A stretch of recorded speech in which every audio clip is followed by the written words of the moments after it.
نحمدہ ونصلی ونسلم علی رسولہ الکریم اما بعد۔ بڑی خوش آئند یہ سوچ ہے کہ آج 25 سفر ہے اور آج سے تقریباً 4 دن بعد ربیع الاول شروع ہو جائے گا۔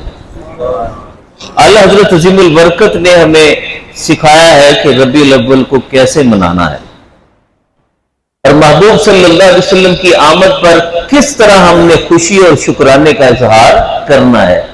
اعلیٰ حضرت عظیم البرکت کے ساتھ محبت اور عشق یہ ہر سنی کی پہچان ہونی چاہیے۔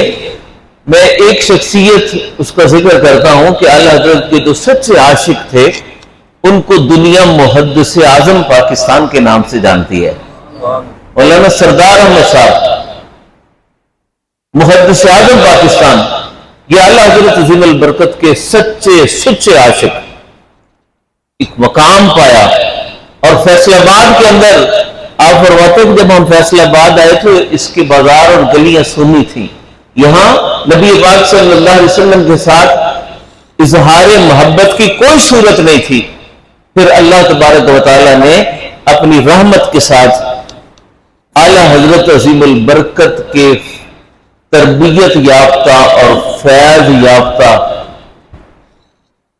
سردار احمد کو اس شہر میں بھیجا تو اس میں نبی پاک صلی اللہ علیہ وسلم کی محبت کے چراغ فروزاں ہوئے اور آج بھی اس کا سلسلہ جاری و ساری ہے۔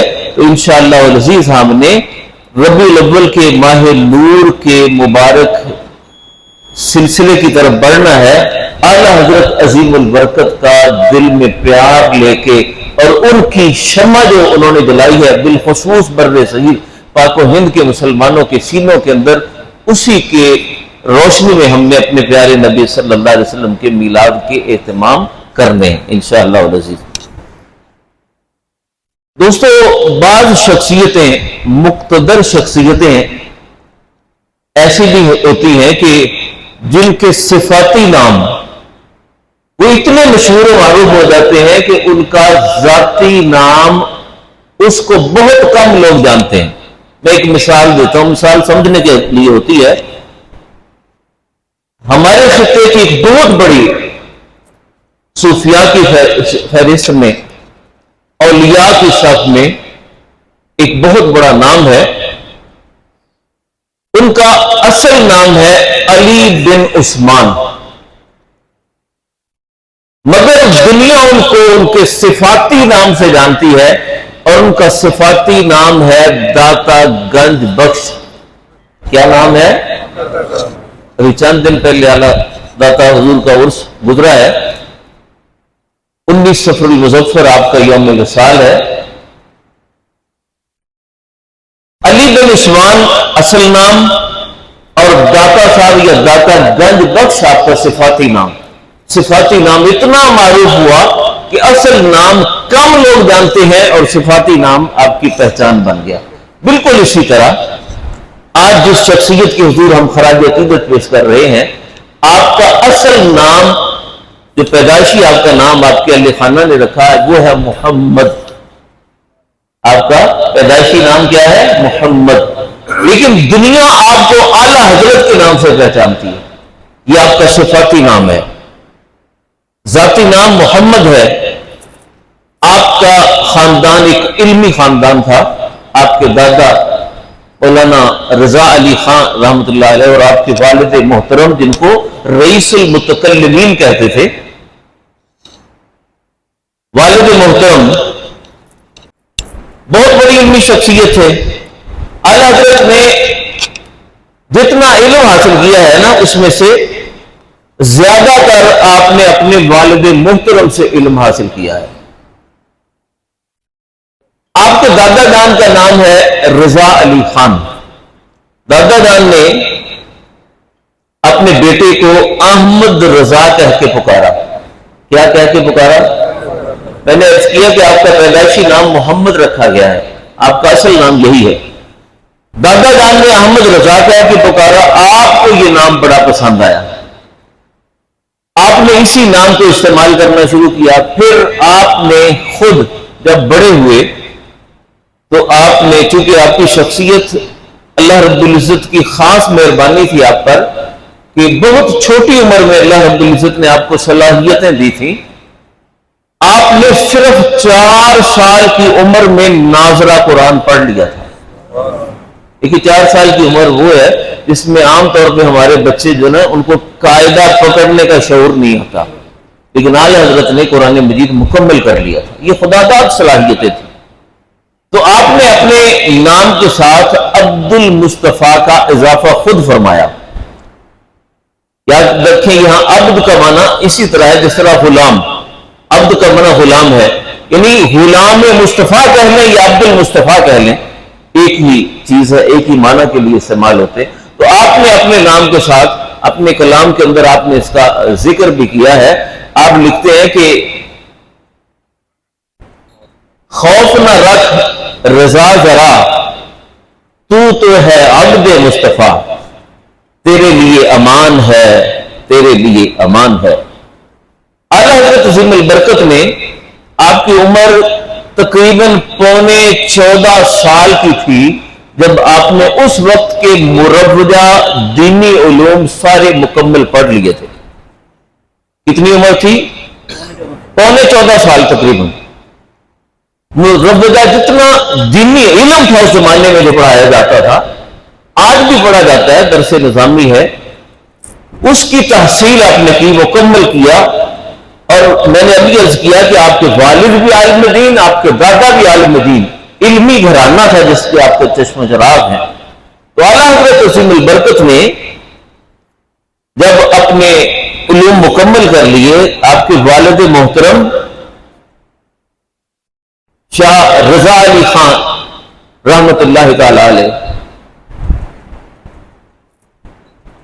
وہ مسند افتاء پر بھی تھے، فتویٰ نویسی بھی کرتے تھے.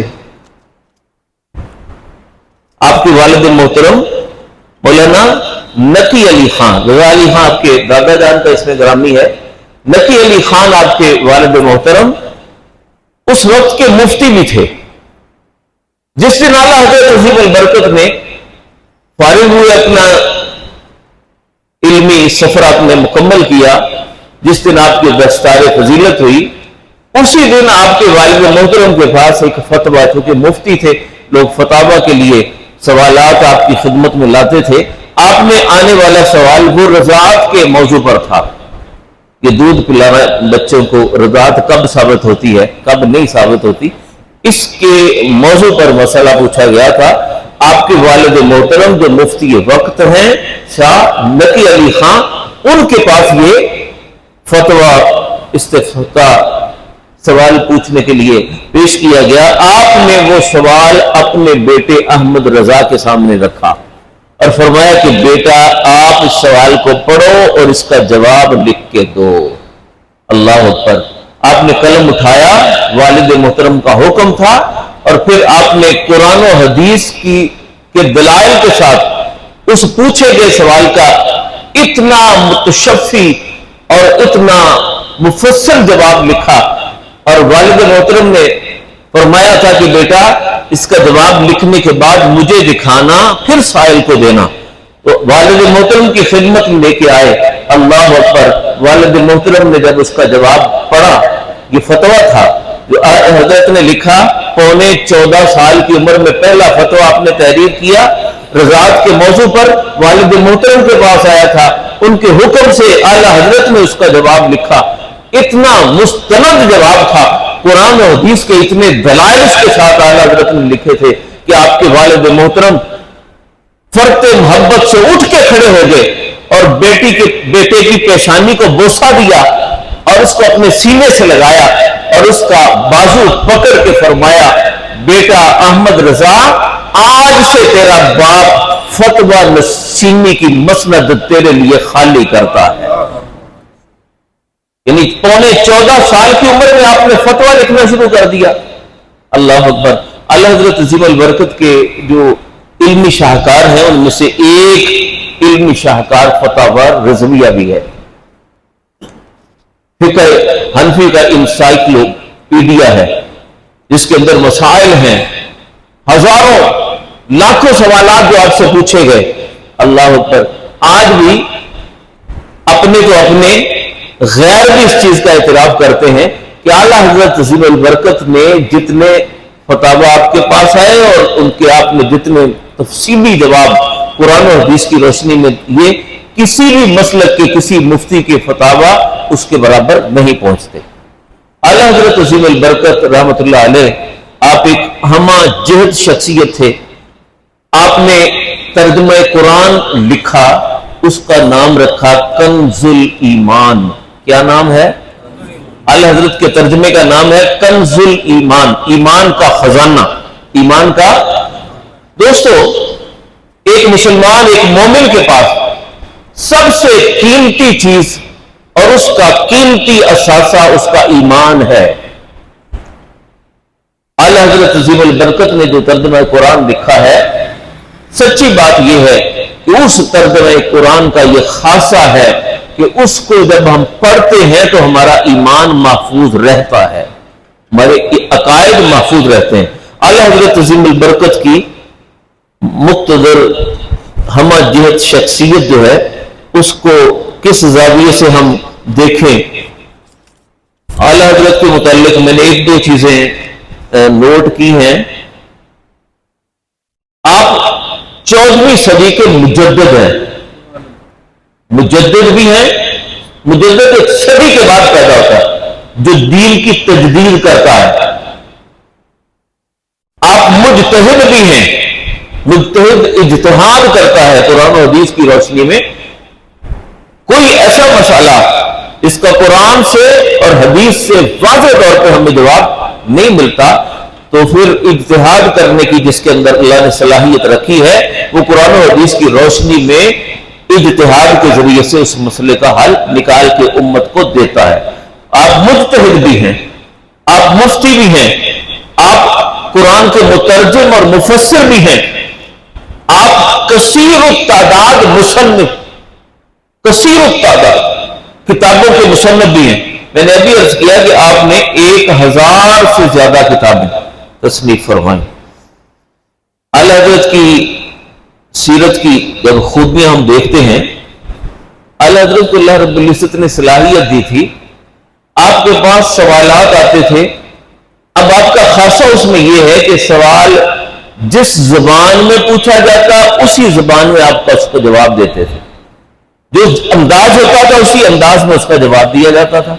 مثال کے طور پہ سوال کرنے والے نے اردو میں سوال کیا، یہ ریٹن تحریری طور پہ سوال آپ کے پاس لائے جاتے تھے، اعلیٰ حضرت اردو میں اس کا جواب دیتے تھے۔ اگر سوال پوچھنے والا فارسی میں سوال کرتا، اعلیٰ حضرت فارسی زبان میں اس کا جواب دیتے تھے۔ اگر سوال پوچھنے والا عربی زبان میں سوال کرتا تھا، اعلیٰ حضرت عربی زبان میں مدلل اس کا جواب اس کو عطا فرماتے تھے۔ اسی طرح آپ کے پاس اگر نثر کی صورت میں سوال لکھا پیش کیا جاتا تو نثر میں جواب ملتا تھا۔ اگر کوئی نظم کی صورت میں سوال لے کے آتا تھا تو آپ منظم نظم کی صورت اس میں جواب دیتے۔ اس کی مثال نہیں آپ کی سیرت کے اندر کہ آپ کے پاس سوالات لانے والے وہ نظم کی صورت میں شعر کے اندر اپنا مدعا لے کے آئے کہ ہمیں اس کا جواب عطا فرمائیے قرآن و حدیث کی روشنی میں، تو پھر اعلیٰ حضرت نے قلم اٹھایا اور نظم کا جواب نظم کی صورت میں آپ نے منظم قرآن و حدیث کی روشنی میں اس کا متشفی جواب اسے عطا فرمایا۔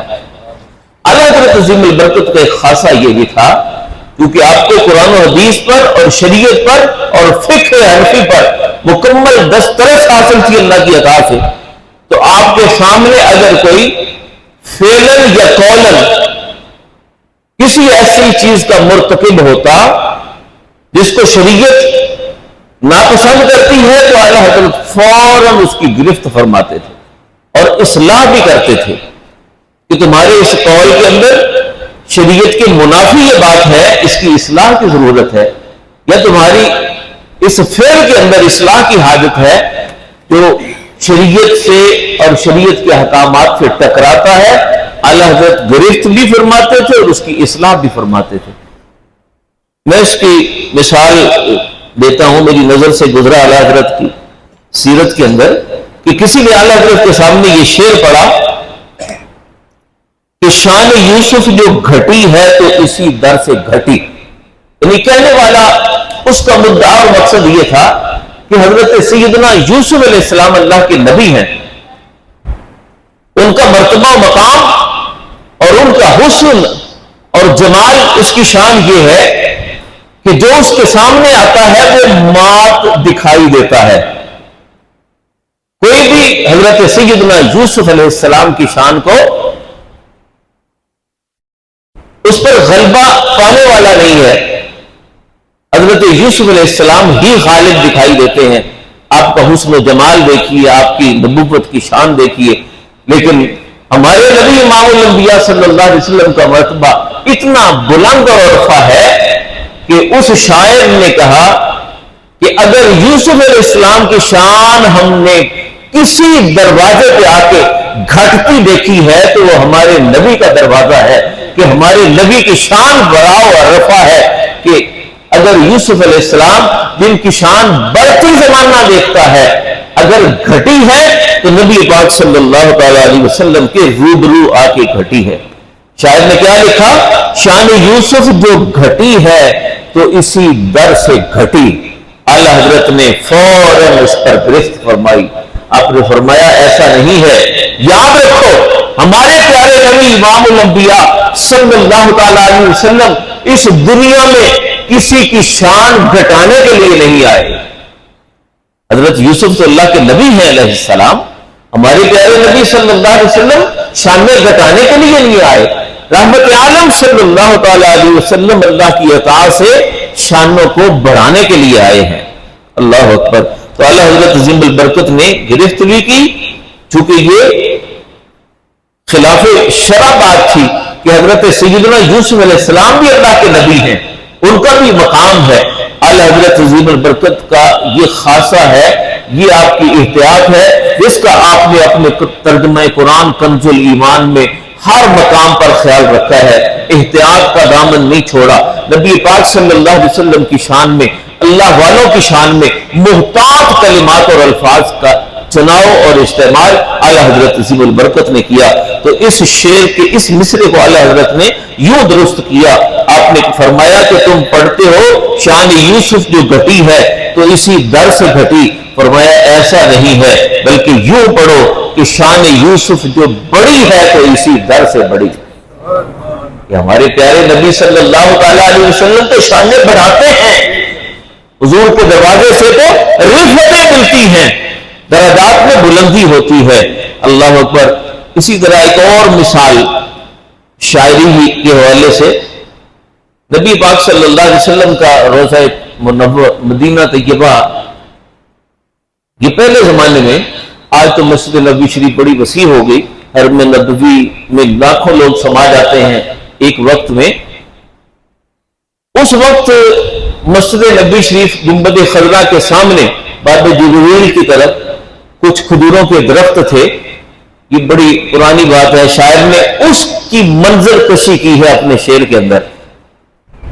شاعر کا اپنا تخیل ہے، اس نے اپنی محبت کا اظہار کیا ہے اور اس نے لکھا ہے کہ کب ہے درخت حضرت والا کے سامنے، یہ سبز گنبد کے سامنے جو کھجوروں کے درخت کھڑے ہوئے ہیں نا، یہ سیدھا بازار جاتا تھا۔ وہ شاید ظہوری صاحب کی نعت ہے یا نیازی صاحب کے کلام میں یہ ہم نے سنا ہے کہ انج مسجد نبوی دی ہر چیز بڑی سونی، پر جڑا روزے میں جاندہ ہے بازار بڑا سونا۔ روزے منور کی طرف جانے والا بازار ہوتا تھا اور اس بازار کے سامنے کھجور کے درخت تھے، پھر سبز گنبد کا منظر تھا، بڑا دل نشین منظر تھا۔ شاعر نے اس کی عکاسی کی اور کہا کہ کب ہے درخت حضرت والا کے سامنے، مجنو کھڑے ہیں خیمہ لیلا کے سامنے۔ کیا خوبصورت اس نے تشبیہ اپنے انداز میں محبت کا اظہار کرتے ہوئے کہا کہ مجنو کھڑے ہیں ان درختوں کو، کہا کہ مجنو کھڑے ہیں خیمہ لیلا کے سامنے۔ یہ کلام جب اعلی حضرت کے سامنے پڑھا گیا تو آپ نے پڑھنے والے کو فوراً اس مقام پہ روک دیا، فرمایا رک جاؤ، ٹھہر جاؤ، گرفت کی اور اصلاح کی، آپ نے فرمایا یوں نہیں ہے کہ آپ نے تو نبی پاک صلی اللہ تعالی علیہ وسلم کو اور آپ کے سبز گنبد کو تشبیہ دی ہے، اس کے لیے آپ نے لیلا اور مجنو اس کے نام استعمال کیے ہیں۔ اعلی حضرت عظیم البرکت نے فرمایا کہ نبی پاک صلی اللہ تعالی علیہ وسلم کہ سبز گنبد کو شاعر لیلا کا خیمہ کہہ رہا ہے کہ اس کے سامنے مجنو کھڑے ہیں۔ اعلی حضرت عظیم البرکت فرماتے ہیں کہ یہ بے ادبی ہے، شریعت ایسے اشعار کی اجازت نہیں دیتی ہے، نبی پاک صلی اللہ علیہ وسلم کی بارگاہ کے یہ شایان شان نہیں ہے، بلکہ اعلی حضرت نے شعر یوں لکھا کہ کب کھڑے ہیں درخت حضرت والا کے سامنے، قدسی کھڑے ہیں عرش مولا کے سامنے، قدسی فرشتے کھڑے ہیں عرش مولا کے سامنے۔ اعلی حضرت عظیم البرکت فاضل بریلوی رحمۃ اللہ تعالی علیہ، آپ نے اپنا منظوم کلام، آپ نے 2 حج کیے، دوسرے حج پر جب آپ مدینہ شریف حاضر ہوئے نا تو دل میں خواہش ہے، آپ جب حج کے لیے بریلی سے چلے تو آپ نے کلام لکھنا شروع کیا تھا کہ شکر خدا کہ آج گھڑی اس سفر کی ہے جس پر نثار جان فلاح و ظفر کی ہے، سفر بھی طے ہوتا رہا، یہ کلام بھی تکمیل کے درجے طے کرتا رہا۔ اعلی حضرت اس میں لکھتے ہیں کہ بینی سہانی صبحوں میں ٹھنڈک جگر کی ہے، کلیاں کھلی دلوں کی ہوا یہ کدھر کی ہے، پھر بڑھتے رہے لوگ پوچھتے تھے، آپ کہتے ہیں کہ کعبے کا نام تک نہ لیا، طیبہ ہی کہا، ہم سے لوگ پوچھتے تھے یہ قافلے والے کدھر جا رہے ہیں، تو ہم کہتے تھے ہم مدینہ جا رہے ہیں، اور آپ نے اس کی دلیل دی اگلے مصرے میں کہ ان کی تو فعل حج بھی خدا نے کرا دیے، اصل مراد حاضری اس پاک در کی ہے۔ اللہ رب العزت نے اگر اپنے گھر کا حج کرایا ہے تو اپنے محبوب کے صدقے سے کرایا ہے، ان کی توفیل کرایا ہے، ان کی وجہ سے اللہ نے کعبے کو بھی عزت دی ہے، اور ان کے سبب سے اللہ رب العزت نے ایمان والوں پر حج کی عظیم ترین عبادت کو فرض کیا ہے۔ اعلی حضرت جب حج کے یہ مناسک مکہ میں ادا کر لیے تو آپ نے اپنے قافلے والوں سے کہا تھا کہ حاجیو آؤ شہنشاہ کا روضہ دیکھو، اب مدینے کا سفر شروع ہونے والا ہے، حاجیو آؤ شہنشاہ کا روضہ دیکھو، کعبہ تو دیکھ چکے کعبے کا کعبہ دیکھو، اور کہتے ہیں کہ آب زمزم تو پیا خوب بدھائیں پیاسیں،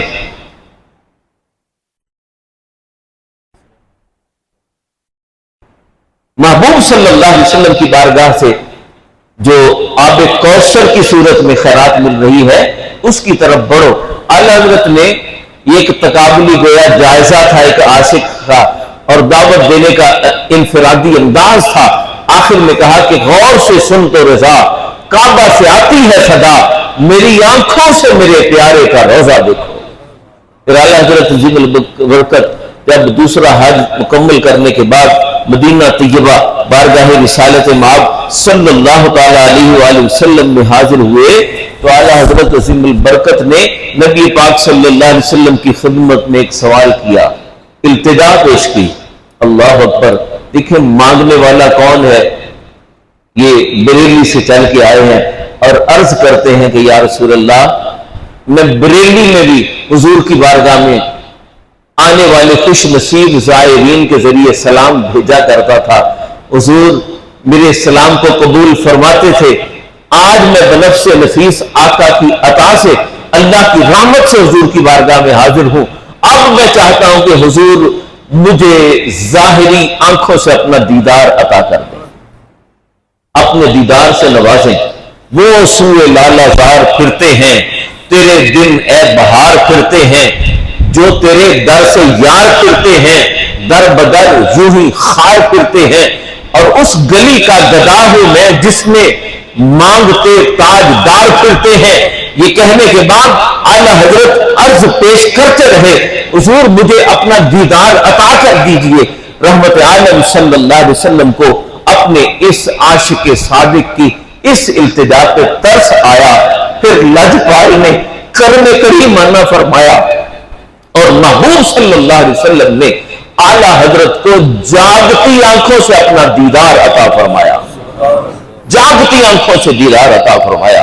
یاد رکھیں خواب میں تو اعلی حضرت بارہا اپنے نبی کا دیدار کر چکے تھے، بریلی میں رہتے ہوئے بھی محبوب صلی اللہ علیہ وسلم کی زیارت سے فیض یاب اور شرف یاب ہوتے تھے، لیکن آج ابتدا بہت بڑی تھی، مگر مانگا کس بارگاہ سے تھا جو بارگاہ بہت بڑی تھی، اور جس کی طرف اشارہ کیا تھا اپنے شیخ کہ اس گلی کا گدا ہوں میں جس میں مانگتے تاجدار پھرتے ہیں۔ اور پھر جب محبوب نے کرم کیا، جاگتی آنکھوں سے دیدار سے نوازا، تو پھر اعلیٰ حضرت نے اپنے دوسرے شعر کے اندر اس کا اظہار کیا، تو زندہ ہے واللہ، تو زندہ ہے واللہ، میری چشم عالم سے چھپ جانے والے، چمک تجھ سے پاتے ہیں سب پانے والے، میرا دل بھی چمکا دے چمکانے والے۔ اعلیٰ حضرت عظیم البرکت روانہ شمع رسالت ہیں اور کشتہ عشق رسول ہیں۔ ایک نعرہ ہے اعلیٰ حضرت کے حوالے سے، اس کا جواب آپ نے دینا ہے کیا؟ عشق و محبت، عشق و محبت۔ اعلیٰ حضرت کیا ہے؟ عشق و محبت، عشق و محبت۔ نبی پاک صلی اللہ تعالیٰ علیہ وسلم کی محبت میں خود کو فنا کرنے والے، آپ کی شخصیت ہمہ جہت شخصیت ہے، آپ مفسر بھی ہیں، میں نے ابھی عرض کیا، مجتہد ہیں، قرآن کے مترجم ہیں، آپ بہت بڑے محدث ہیں، آپ فقیہ ہیں، بے مثال آپ مفتی ہیں، لیکن ان ساری خوبیوں کے ساتھ ساتھ جو سب سے بڑی خوبی اور صلاحیت آپ کے رب نے آپ کو عطا کی ہے وہ یہ کہ آپ اپنے پیارے نبی امام الانبیاء صلی اللہ علیہ وسلم کے سچے عاشق ہیں، سچے عاشق ہیں۔ میں نے ابتدا میں عرض کیا کہ اعلیٰ حضرت نے وصیت کی تھی کہ میرے لیے قبر اتنی گہری کھودنا جس میں بندہ کھڑا ہو سکے، اور حکمت یہ بتائی کہ میں کھڑے ہو کے اپنے آقا کا استقبال کرنا چاہتا ہوں۔ اللہ اکبر۔ اور اعلیٰ حضرت عظیم البرکت کا کلام ہدایت کی بخشش اور اس میں بطور خاص آپ کا بارگاہ رسالت مآب صلی اللہ علیہ وسلم میں پڑھا جانے والا سلام اتنا مفصل سلام ہے۔ اعلیٰ حضرت عظیم البرکت اس میں لکھتے ہیں کہ مجھ سے خدمت کے قدسی کہیں ہاں رضا، مصطفیٰ جان رحمت پہ لاکھوں سلام۔ یہ پہلا مصرع ہے آپ کا، اور کلام کے آخر میں بھی یہی مصرع آپ نے لکھا، اسی سے آغاز ہے، اسی پر آپ نے اختتام کیا کہ احمد رضا کی یہ ابتدا ہے، تمنا ہے میدان محشر سجا ہو ہمارے آقا امام الانبیاء لواء الحمد پکڑے، آدم علیہ السلام بھی محبوب کے جھنڈے کے نیچے ہو، آدم و ما سوا سبھی امام الانبیاء صلی اللہ علیہ وسلم کے پرچم میں لوا کے سائے کرے ہوں، اور اس وقت محبوب صلی اللہ علیہ وسلم کو اللہ مقام محمود عطا فرمائے، اور رحمت عالم صلی اللہ علیہ وسلم کی شفاعت کی جانب ہر ایک کی توجہ اور التجا اور تمنا اور انتظار ہو۔ اے کاش اس ماحول کے اندر احمد رضا کو آواز آئے، رضا کدھر ہے؟ دنیا میں میری نعتیں کہتا تھا اور مجھ پر سلام کا ہدیہ پیش کرتا تھا۔ اے کاش میدان محشر میں ایسا ہو جائے، مجھ سے قدسی کہیں، مجھ سے خدمت کے قدسی کہیں ہاں رضا، آؤ احمد رضا آج محبوب صلی اللہ علیہ وسلم کی حقیقی شان دیکھتے ہوئے اب میدان محشر میں اپنے نبی کی بارگاہ میں یوں پڑھو، مصطفیٰ جان رحمت پہ لاکھوں سلام۔